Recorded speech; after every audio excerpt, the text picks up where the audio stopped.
So good afternoon. Welcome to Krishna's class.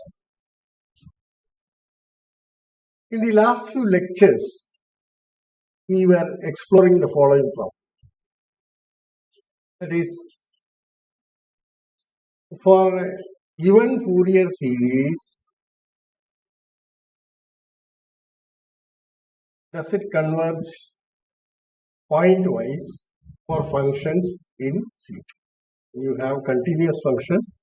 Does it converge to a? Does it converge? If you start with a continuous function, you construct the Fourier series for that which exists, and can you say that the corresponding Fourier series also converges pointwise? And we found that this is not something that you can expect. And now we look at a similar problem. Now you see that if you take L1t, you can formally write down the Fourier series. So let f belonging to L1. That is, all functions with the property that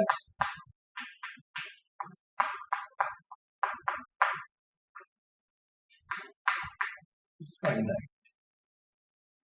This is the L1 functions. Then we can compute the Fourier coefficients using the formula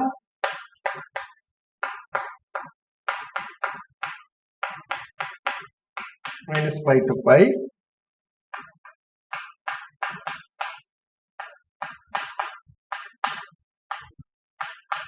for n belonging to a set of all integers from minus infinity to plus infinity. So we designate this by this integral, the integral on exists, and hence f hat n is well defined.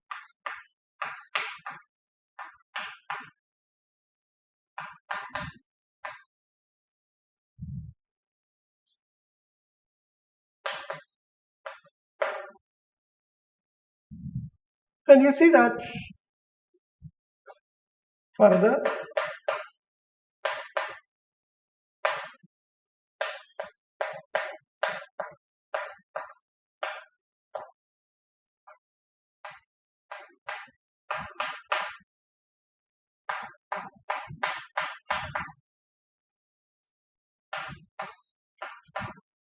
et, and this is finite, so you get a bounded sequence.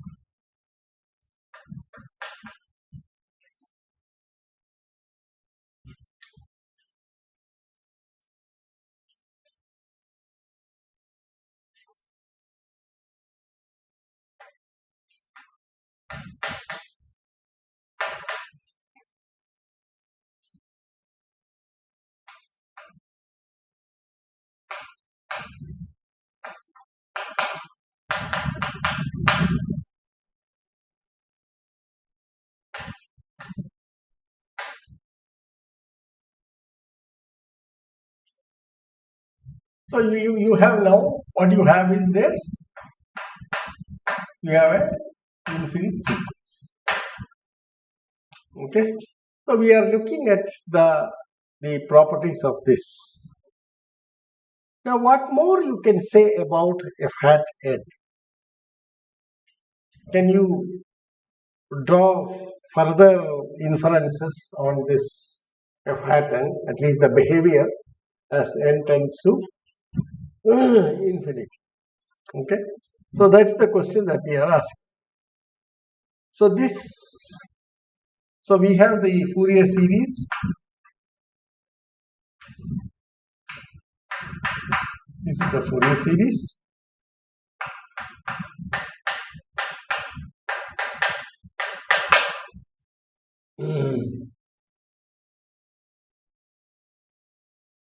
And what we want to establish is the following.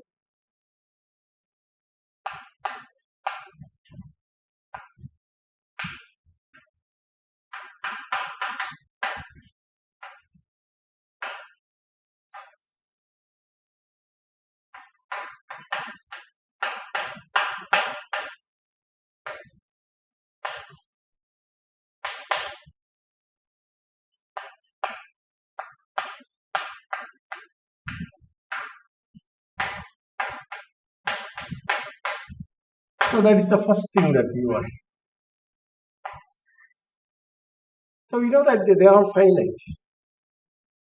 Okay, but can you say that it has more deeper properties like f hat n goes to 0? Okay. Now observe that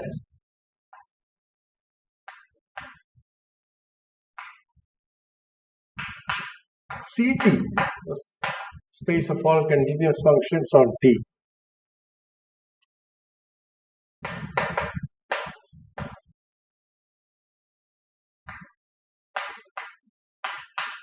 L1T. It's a dense subspace of L1T. Further, the trigonometric functions, the trigonometric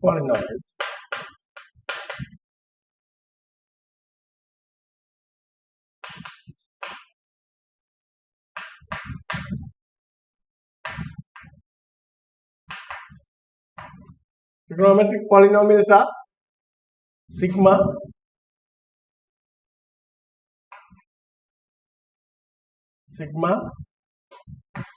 Cn or Ck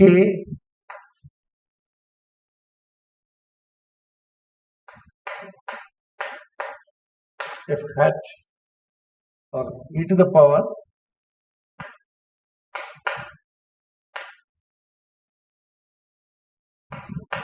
Ikt, where k runs from minus n to plus n. This is this collection form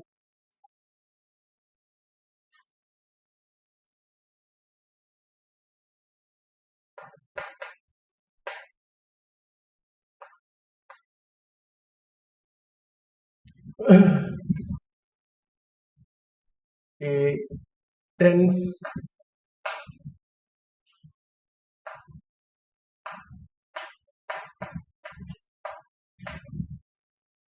of CT.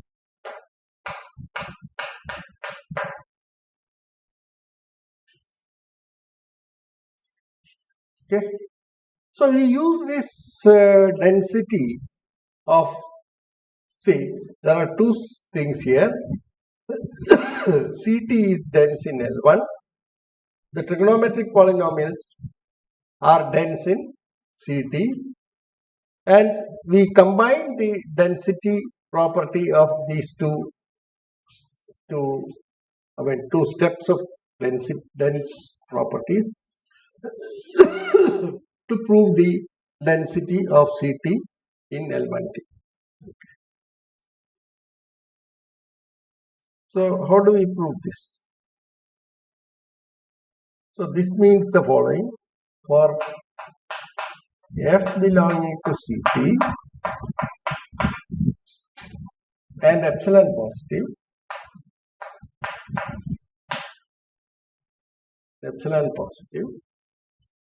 a trigonometric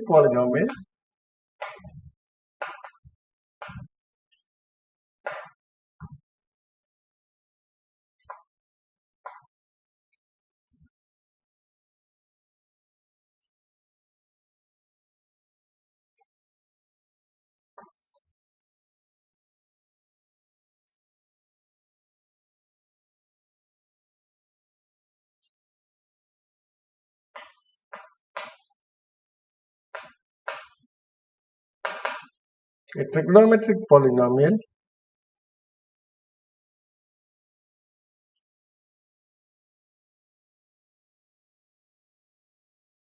that what we say is there exists a trigonometric polynomial such that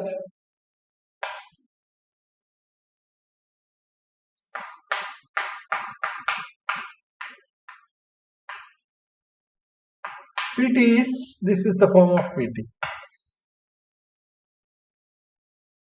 such that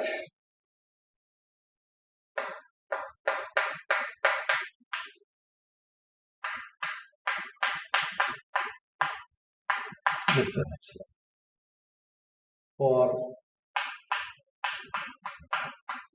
T belonging. This is what we have by the statement of density of trigonometric polynomials.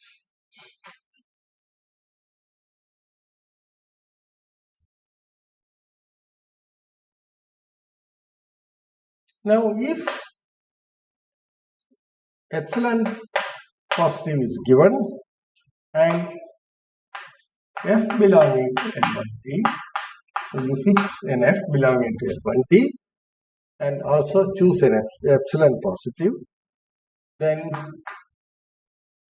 there exists G belonging to CT and a trigonometric polynomial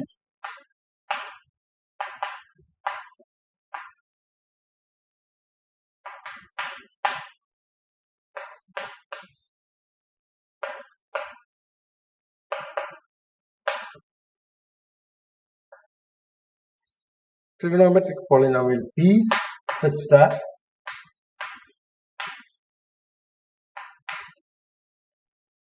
norm of f minus g, this is the L1 norm, is less than epsilon. This is the statement that CT is dense in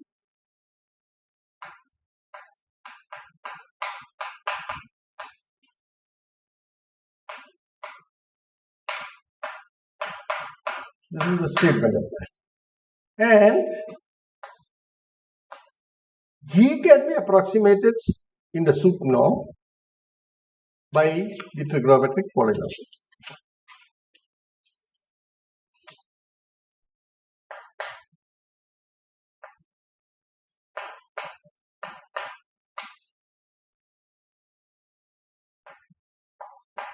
Now, this is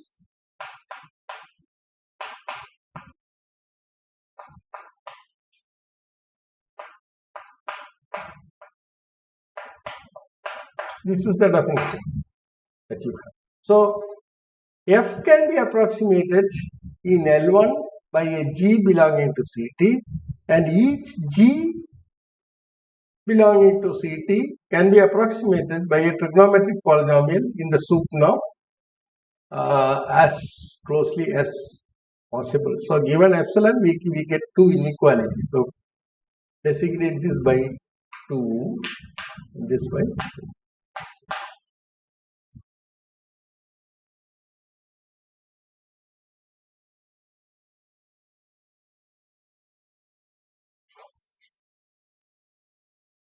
Now, our claim is that it is the Fourier coefficients are not only finite, but it actually goes to 0. Okay. Now, what we have is this norm of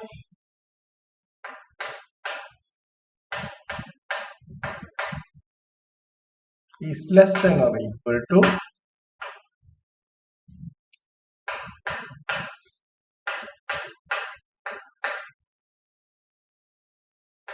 infinity. Now, that is quite easy to prove, because if you look at G is now taken as a function in CT. So,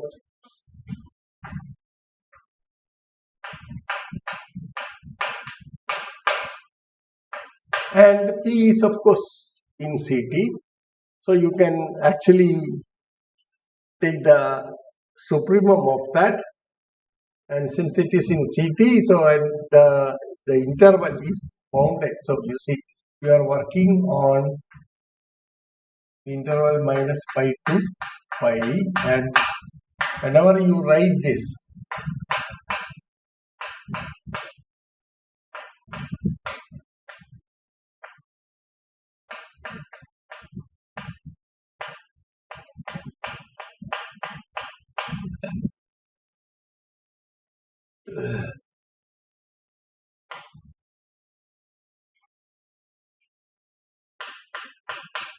GT is in CT. Okay, so it's a continuous function on a compact interval. It is bounded, so we use this, and therefore the supremum exists. Okay.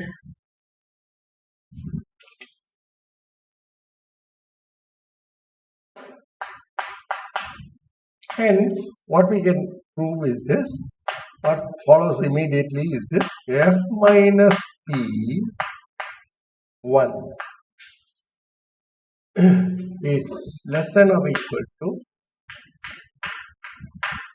f minus g 1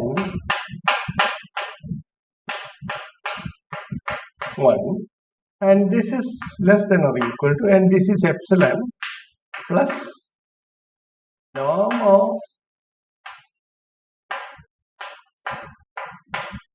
infinity, and this is of course less than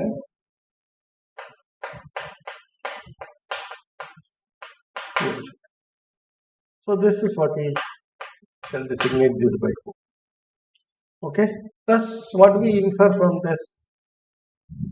Okay, therefore in particular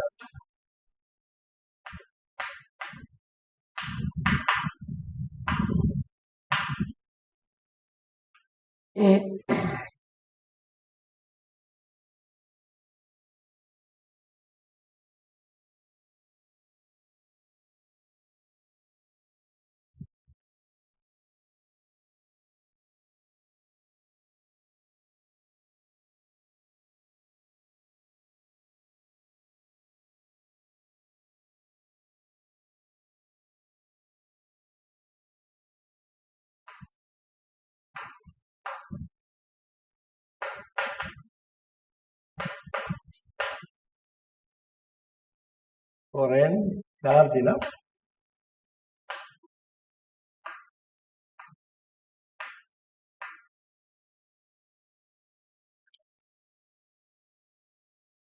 and n depends on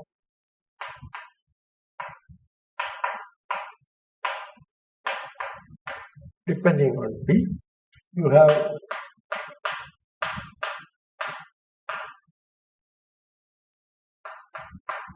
1 by 2 pi integral minus pi to pi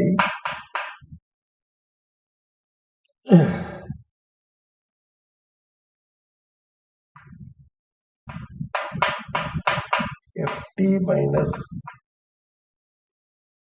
pt e to the power minus int dt, and this is less than or equal to norm of f minus p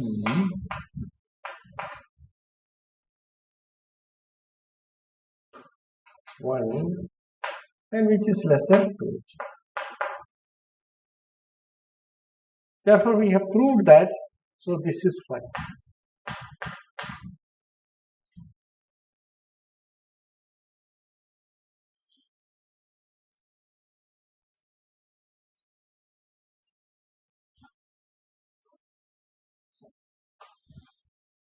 So we have proved that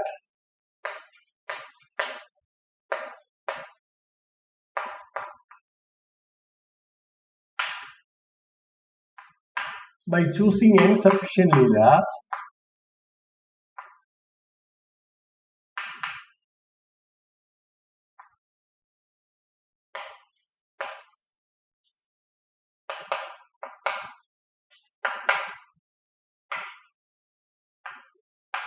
large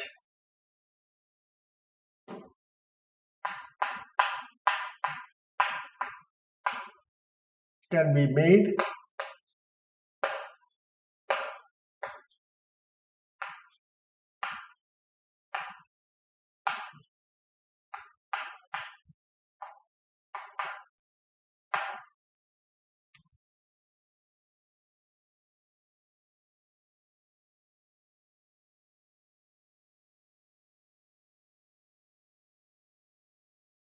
and here what we have observed is that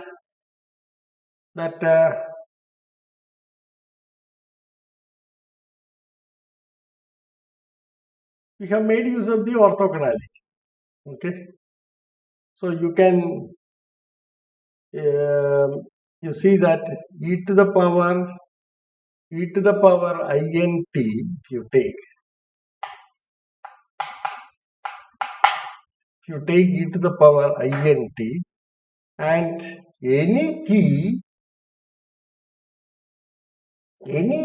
for any t, see this is into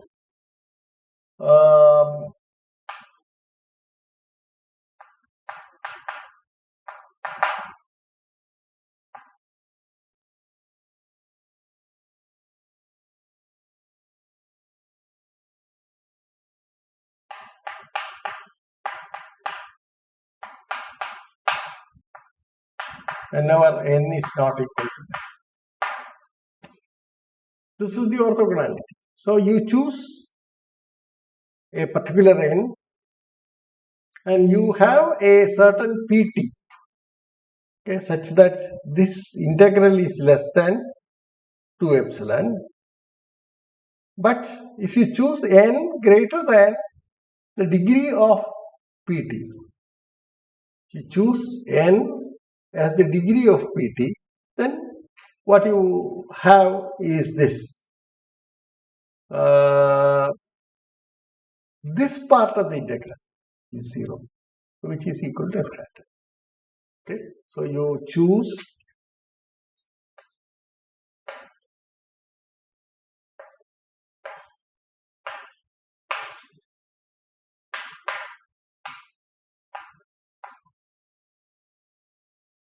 degree of pt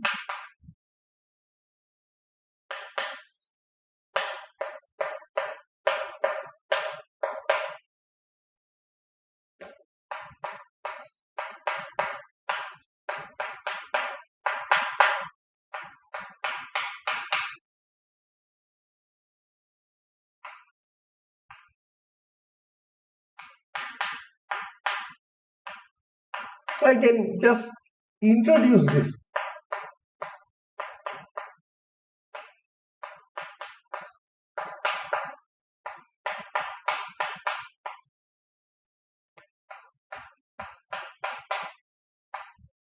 I'm just adding a 0 term.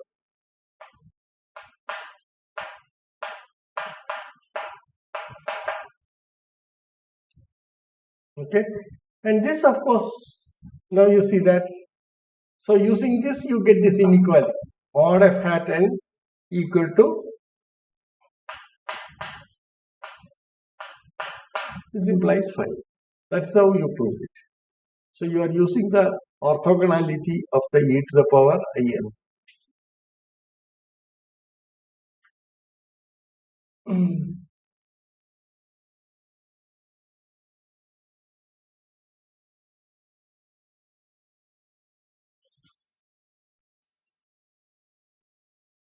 So what is the inference that you make?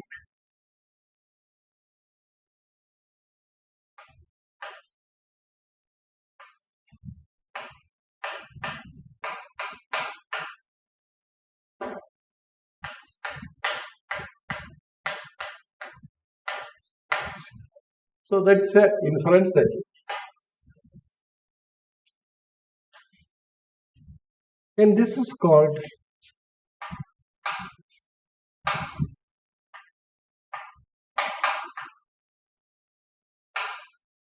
the Riemann-Lebesgue lemma.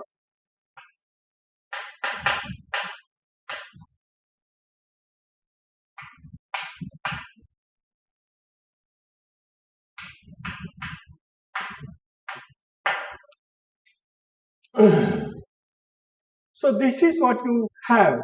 If f belongs to L1, then f hat n goes to 0 as n tends to plus or minus infinity. This is the Riemann limit.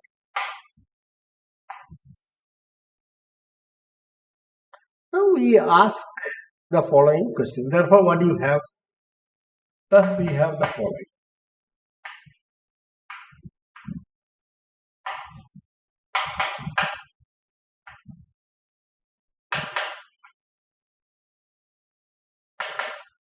There exists a map lambda from L1t to C0 defined by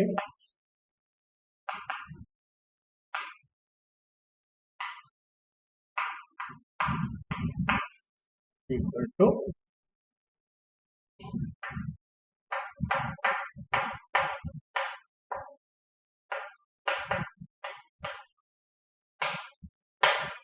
plus infinity. Okay, and this belongs to C0. What is C0? C0 is just the sequence Cn. So C0 consists of the sequence Xn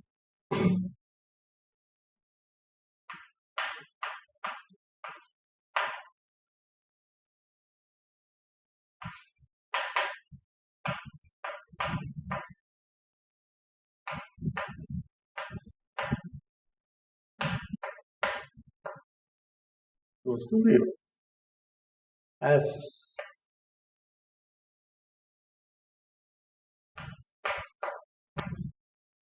infinity, this is it. So this is C0. It's a collection of all Xn, where Xn, of course, is a complex number. So you have infinite sequences in this particular property that the nth term on either side goes to 0 as n tends to 50. Okay. Thus, this lambda that we have defined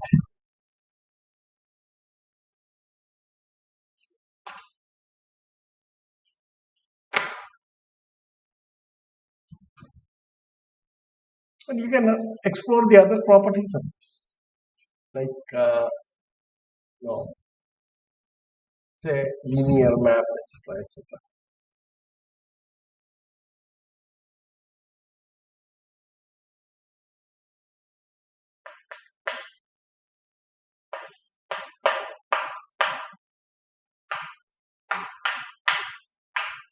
Into C0.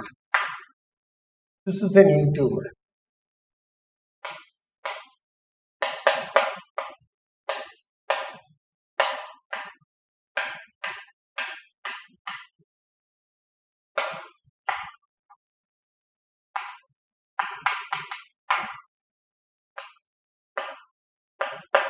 So the question that we ask is this: is this an onto?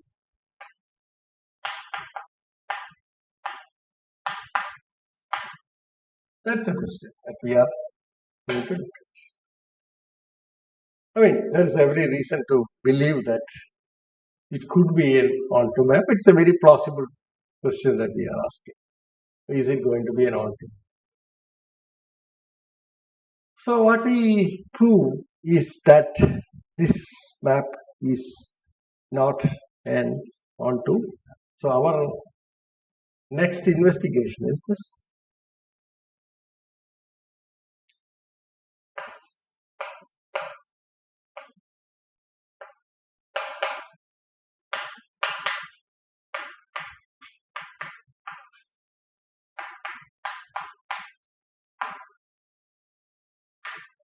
And we end up today's discussion with a small discussion fixing the notations and this.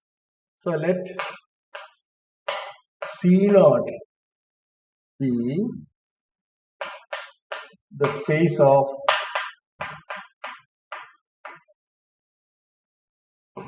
all complex functions, complex values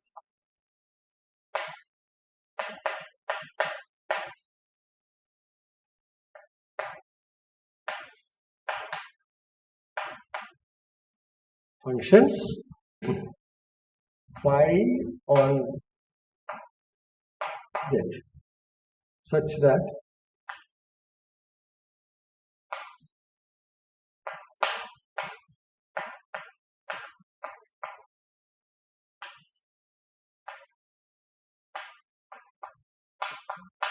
that is the definition of C. Okay, so what you have is that corresponding to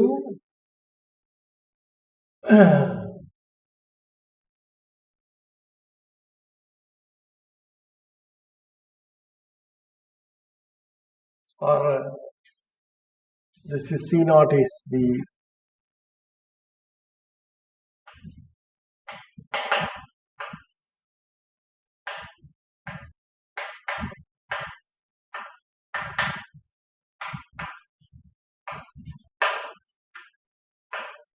such that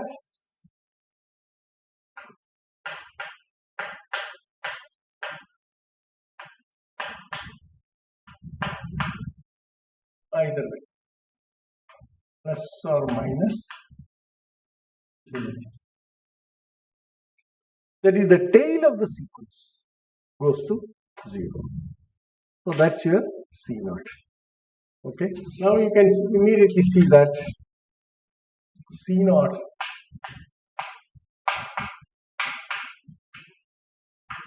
Banach space with the norm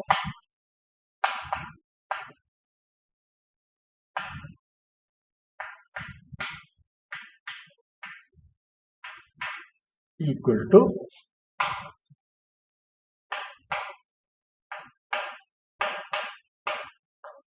phi n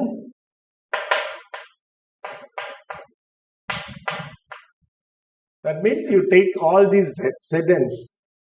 So if you take an element of this, so you have what you call this norm. Suppose I want to call this z. Suppose z is equal to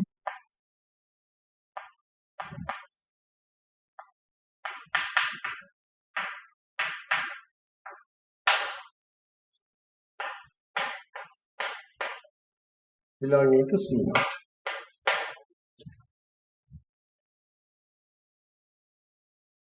Then what you have is obviously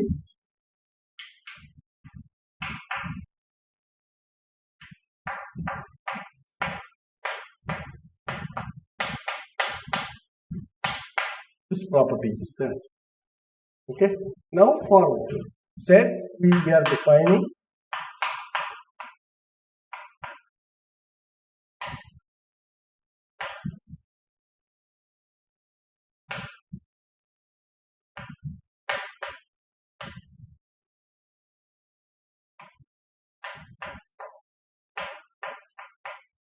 this is what we designate as norm infinity. Now with respect to this norm,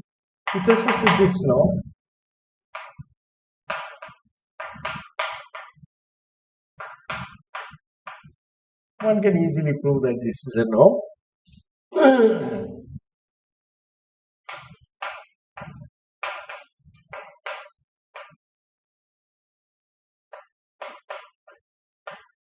So it's a Banach space, right? It's a complete normed linear space. Now we shall postulate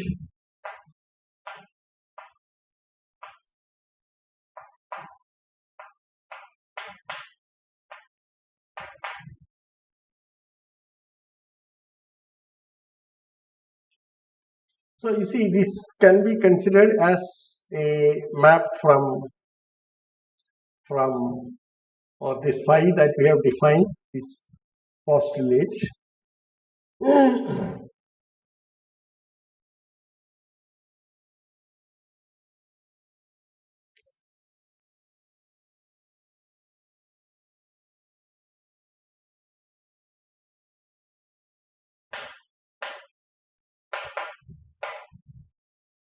subsets of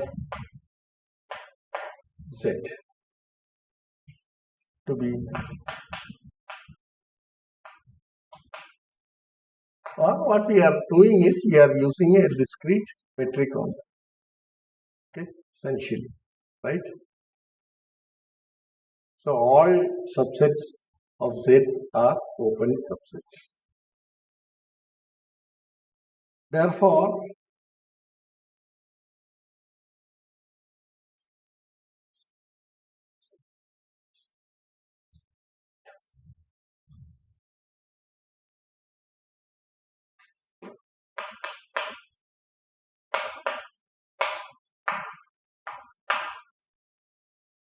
is a locally compact Hausdorff space.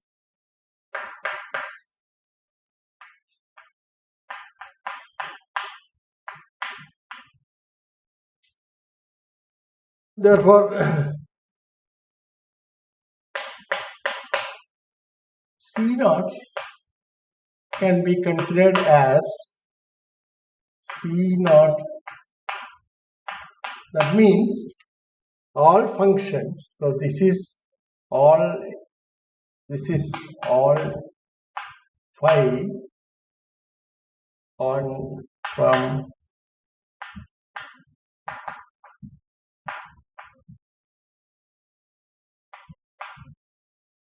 Z to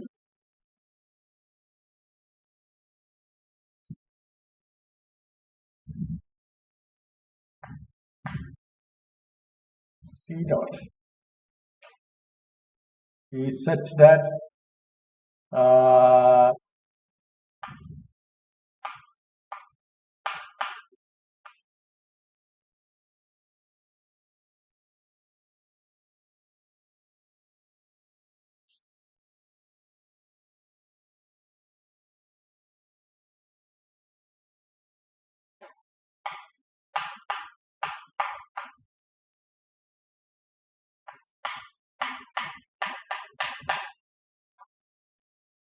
okay. So this is the property that, okay, and this is a function, okay, with this property that the tail of the function. So Z naught Z is a tail of a function which is a function whose tail goes to 0. Therefore, C naught, this sequence space can be considered as this in the general parlance. Now, we are talking about functions from one space into the other, and then what we mean by C naught. Okay. So at the tail, as n tends to plus infinity or minus infinity, see the elements go to 0. So the question that we have is this.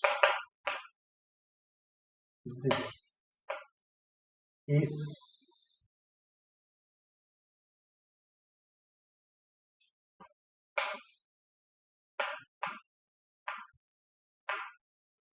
map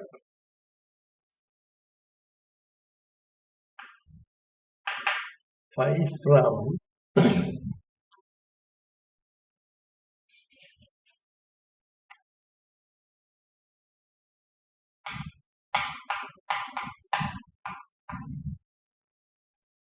L1 T2 C naught and all.